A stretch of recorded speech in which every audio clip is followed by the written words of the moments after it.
সে ভালোবাসেনি, ভালোবাসার মিথ্যা অভিনয় করে আপনাকে একটা মায়ার জালে জড়িয়ে রেখেছে। আপনি এই সম্পর্কে নিজের মন প্রাণ উজাড় করে নিজেকে ইনভেস্ট করেছেন, ভালোবেসেছেন, সৎ থেকেছেন, লয়াল থেকেছেন। তার বদলে ভবিষ্যতের মায়াবী আলোর মিথ্যা হাতছানি ছাড়া কিছুই দেখতে পাচ্ছেন না। তবে আজকের ভিডিওটা আপনাদের জন্যই না। আজকে আমি সেই সমস্ত একতরফা ভালোবাসার মানুষদের কথা বলছি না, যারা নিজে থেকে কারোর প্রতি ইন্টারেস্টেড, চান অপর ব্যক্তিটা আপনাদের প্রতি ইন্টারেস্টেড হোক। অর্থাৎ এখানে এখন কিছুই শুরু হয়নি। এটা খুবই সুন্দর ব্যাপার যে আপনি কাউকে একতরফা হলেও ভালোবাসেন, চান যে অপর মানুষটাও আপনার জন্য অ্যাটেনশন দিক, আপনাকে ভালোবাসুক। কিন্তু আপনি তো এখানে কারোর ক্ষতি করছেন না, আর সেও কোনো ক্ষতি করছে না আপনার। সে স্পষ্টত বলেই দিচ্ছে যে সে আপনার প্রতি, বা আচরণ করে বুঝিয়েই দিচ্ছে যে আপনার প্রতি ইন্টারেস্টেড নয়, ভবিষ্যতে হলেও হতে পারে। আজকে তাদের কথা নয়, আজকে বলবো যাদের কথা, যারা একে অপরের প্রতি যে ইন্টারেস্টেড অবশ্যই জানেন, অপর ব্যক্তিটা যে তাকে ভালোবাসে সেটাও সে জানে, কিন্তু সেটা জানা সত্ত্বেও সে অপর ব্যক্তিটাকে কি করছে, হয় ভবিষ্যতের কোনো স্বপ্ন দেখাচ্ছে, অথবা তাকে পুরোপুরি নিজের জীবন থেকে যেতেও দিচ্ছে না, আর পুরোপুরিভাবে নিজের লাইফে অ্যাকসেপ্টও করছে না। এটা মিথ্যা ভালোবাসা কিনা আজকে সেটাই আমরা প্রমাণ খুঁজব। আমি যেমন প্রত্যেকটি ভিডিওতে শুধুমাত্র তার আচরণগত দিককে বিবেচনা করি না, বরং তার আচরণের পেছনে অবচেতন মনের কোন দিকগুলো কাজ করতে পারে সেগুলোকেও আপনাদের সামনে তুলে ধরি, আজকের ভিডিওটাও তার ব্যতিক্রম হবে না। না, আজকে আমি আপনাদেরকে নেগেটিভ করে দেওয়ার চেষ্টা করছি না, বরং নেগেটিভিটি থেকে আপনাদেরকে বাঁচানোর যে পথ সেটাই দেখানোর চেষ্টা করছি। কেননা এই ধরনের সম্পর্কগুলোর মাধ্যমে আপনাদের জীবনের মূল্যবান সময় নষ্ট হয়, আপনাদের মানসিকতা এমন পর্যায়েই পৌঁছে যায় যে ভবিষ্যতেও যদি কোনো জেনুইন মানুষও আপনাদের জীবনে আসেন, আপনারা নিজেদের মনোভাব দিয়ে তাকে নিজের জীবনে আসতে দেন না, বা তাকে বিশ্বাস করতে পারেন না। জীবনের প্রতি কোনো সঠিক আশা ভরসাই আপনাদের চলে যায়। তাই চলুন আজকে আমরা সাবধান হব। প্রথমত বলে রাখি যে শুধুমাত্র কারোর আচরণ দেখে বাইরে থেকে তাকে বিচার করতে যাবেন না। অর্থাৎ কেউ আপনার সাথে কথা বলছিল, হঠাৎ করে কথা বলা বন্ধ করে দিয়েছেন মানেই যে তিনি আপনাকে ভালোবাসেন না, বা আপনাকে কোনোভাবে ব্যবহার করার চেষ্টা করছেন, এটা নাও হতে পারে। এটার অনেক কারণ হতে পারে। অ্যান্ড দ্য সেকেন্ড থিং, সেটা হচ্ছে অনেক ক্ষেত্রেই বলা হয়ে থাকে যে কোনো মানুষ আপনাকে বন্ধুবান্ধবের সাথে পরিচয় করিয়ে দিচ্ছেন না, পরিবারের সাথে দেখা করাচ্ছেন না, তার মানেই তিনি ভালোবাসেন না। এই ধরনের আচরণগত বিষয়কে বিশ্লেষণ করারও কোনো মানে হয় না। তার কারণ হচ্ছে বর্তমান সমাজ অনেক কমপ্লিকেটেড। আমাদের পরিবার বলুন, আত্মীয় স্বজন বলুন, সেই সব সমস্যা, সেই সব সম্পর্কগুলোর মধ্যেও অনেক সমস্যা থাকে। আমাদের সাথে কারোর কোনো পার্মানেন্ট সম্পর্ক হতে চলেছে বা হয়ে গেলেও আমরা সর্বদা সেই কথা তাকে বলতে পারি না, তাদেরকে বলতে পারি না, যতক্ষণ না সেটা স্বীকৃতি সমাজের চোখে আসছে। আর দ্বিতীয়ত কি হয় না, পরিবারের সাথে যখন তিনি আপনাকে দেখা করাবেন, তখন তাকে শিওর হতে হবে যে আপনি তার পরিবারকে মানিয়ে নিয়ে চলতে পারবেন, তার পরিবারও আপনাকে মানিয়ে নিয়ে চলতে পারবে। আর ইকুয়াল থট, ইকুয়াল চিন্তাভাবনা আপনারও তার প্রতি রয়েছে, যেটা আপনার প্রতি তার রয়েছে।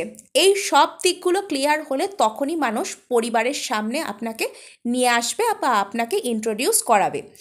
কিন্তু তার আগে আপনি কি করে বুঝবেন যে এই মানুষটাকে আমাকে এড়িয়ে চলতে হবে, এর মধ্যে কোনো রকম কোনো সম্ভাবনা নেই যেটা আমাকে একটা সুন্দর ভবিষ্যৎ দিতে পারে? কিছু কিছু মানুষ এরকম হন যারা অপরকে মানসিক দিক থেকে উৎপীড়ন করে শান্তি লাভ করেন।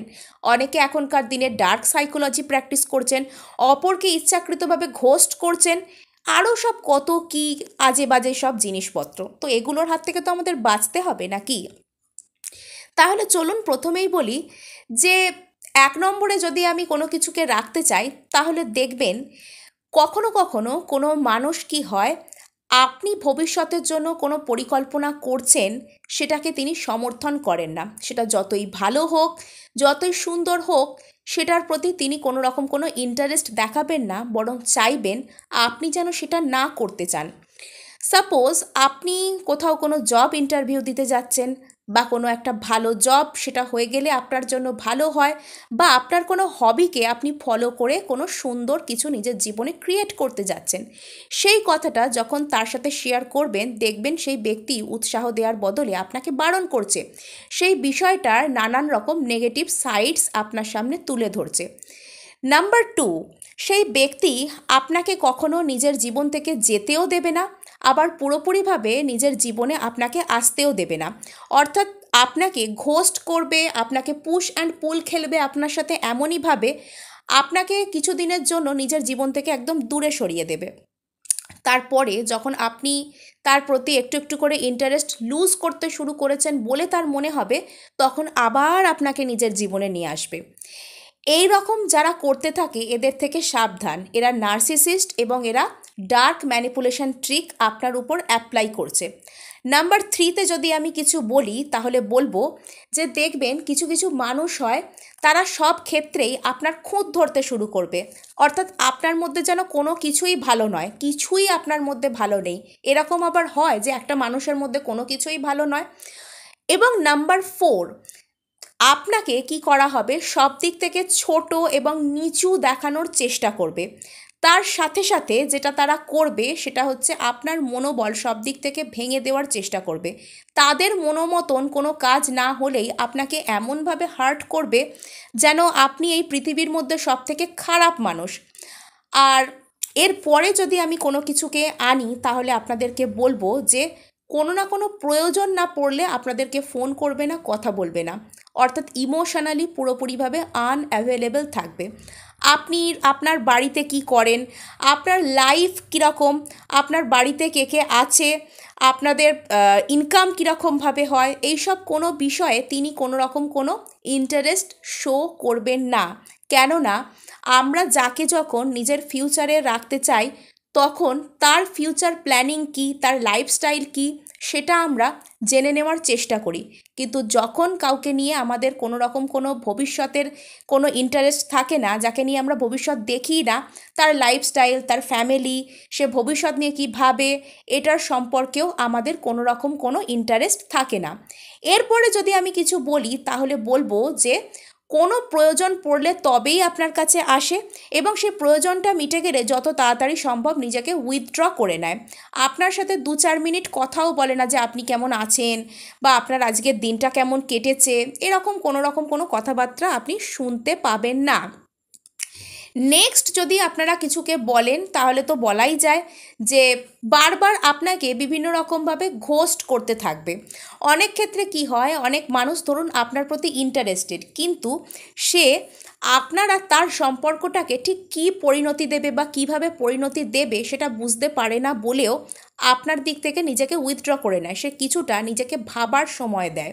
এটাও অনেক সময় হয়। সবসময় ঘোস্ট করছে মানেই যে খুব খারাপ লোক তা নয়, বা জেনে বুঝে করছে, আপনাকে প্ল্যান করে কষ্ট দিচ্ছে, না সেরকম নয় সব সময়। কিন্তু এই সব মানুষরা কোনো রকম কোনো কারণ ছাড়াই আপনাকে ঘোস্ট করবে এবং হঠাৎ করে suddenly out of the blue কোথাও একটা থেকে উদয় হয়ে আপনাকে মিষ্টি মিষ্টি কথা বলবে এবং তারপরেই তাদের প্রয়োজনের কথা তারা বলে দেবে। এদের কথার মধ্যে কোনো রকম কোনো ইমোশনাল টাচ আপনারা পাবেন না, যে চলো না আজকের দিনটা শুধুমাত্র একটু গল্পই করি, বা তুমি কি করছো, তুমি কি ভাবো, বা তুমি কি ধরনের লাইফ পার্টনার পছন্দ করো। কখনো তোমাকে জিজ্ঞাসাই করবে না যে তুমি কি ধরনের লাইফ পার্টনার পছন্দ করো এই জীবনটা কাটানোর জন্য। অর্থাৎ যে আপনার প্রতি ইন্টারেস্টেড সে এটা কায়দা করে জেনেই নেবে যে কী ধরনের মানুষের সাথে আপনি আপনার জীবনটা কাটাতে পছন্দ করবেন, কেননা তার তো আপনাকে নিয়ে ফিউচার প্ল্যান থাকবে। এদের কোনো রকম কোনো ফিউচার প্ল্যান থাকবে না, এরা ভাষা ব্যবহার করবে আপনাদের সাথে। আর সব থেকে শেষে যদি আমি কিছু বলি, এর উত্তরটা আপনাদের অবচেতন মনের মধ্যেই রয়েছে। কীরকমভাবে, কোনো ব্যক্তির সম্পর্কে ভাবলে দেখবেন আপনি কীরকম ফিল করেন, বা কোনো একটা ব্যক্তির সাথে কথা বললে দেখবেন আপনি কীরকম ধরনের ফিল করেন। কারুর সাথে দেখবেন কথা বললে আপনাদের ফিল হয় পুরো ড্রেনড হয়ে গেছেন, আপনাদের এনার্জি যেন কে চুরি করে নিয়ে চলে গেছে, পুরো এনার্জি লস হয়ে গেছে বলে মনে হয়। কারুর কথা ভাবলে দেখবেন যে যেন মাথার ভেতরটা যেন গরম হয়ে যায়, যেন বিরক্তিকর লাগতে শুরু করে, কোনো কাজে মনই বসতে চায় না, যেন সব এনার্জি বেরিয়ে গেছে, এই ধরনের বলে মনে হয়। এরা কখনোই আপনার জন্য ভালো নয়। অর্থাৎ যার কথা ভাবলে দেখবেন এনার্জি পুরো ড্রেনড হয়ে যাচ্ছে, বা যার সাথে কথা বলার পর দেখবেন যে সাডেনলি খুব লো ফিল হচ্ছে, এই সব ব্যক্তি থেকে সাবধান। ইউনিভার্সই আপনাদেরকে বলে দিচ্ছে এসবের মাধ্যমে যে এই ব্যক্তি তোমার জন্য সঠিক নয়, তুমি অন্য কোনো কিছু অপশানের কথা ভাবো। আশা করি আজকে যে কথাগুলো বললাম সেগুলো আপনাদের একটু হলেও কাজে লাগবে। তো আজকে এটুকুই, দেখা হচ্ছে নেক্সট ভিডিওয়ে। ধন্যবাদ।